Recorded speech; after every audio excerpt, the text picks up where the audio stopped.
Hi, my name is Mike Heiner from Strategic Asset Protection, and today I wanted to talk to you about how to protect your home. Now, this is a question that I get asked a lot, and most of our clients will all adopt the strategy that I'm about to tell you in order to protect their properties, not just their residential property, but also their buy-to-let portfolio as well. So let's jump in. This is a simple basic house, excuse the drawing, but simple basic house. It's owned by Mr. and Mrs. and they own it jointly. That's important to understand. So they own the property jointly, which means that they both own it 100%. So if one of them passes away, the other one will automatically inherit the property 100%. Now, from an estate planning point of view, that's not what we want, because ultimately, if Mr. passes away and Mrs. now goes into care later on, they can start looking at this property because she owns it 100%. So there's a possibility here that this property may have to be sold to pay for care purely because of the way that this property is owned.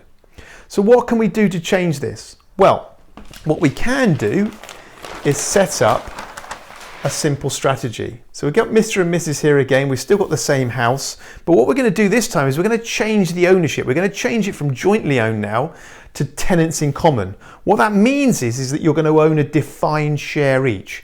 As a husband and wife, it would normally be 50-50, but this can be any percentage, but normally 50-50. So each person here, Mr. and Mrs., they each own 50% of the property.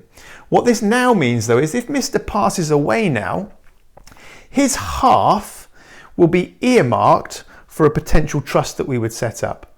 So on death, his will obviously distribute his half of the value of the house into his trust, which would leave Mrs. owning just half a house. Now she's going to be, if you want her to be, a trustee and a beneficiary of this trust, so she's still got full control of the property, but physically she only owns half a house.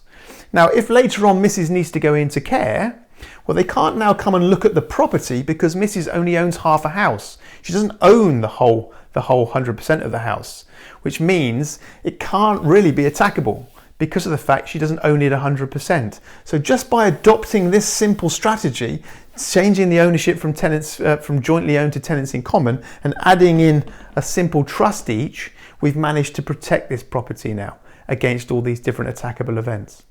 I hope that's been helpful.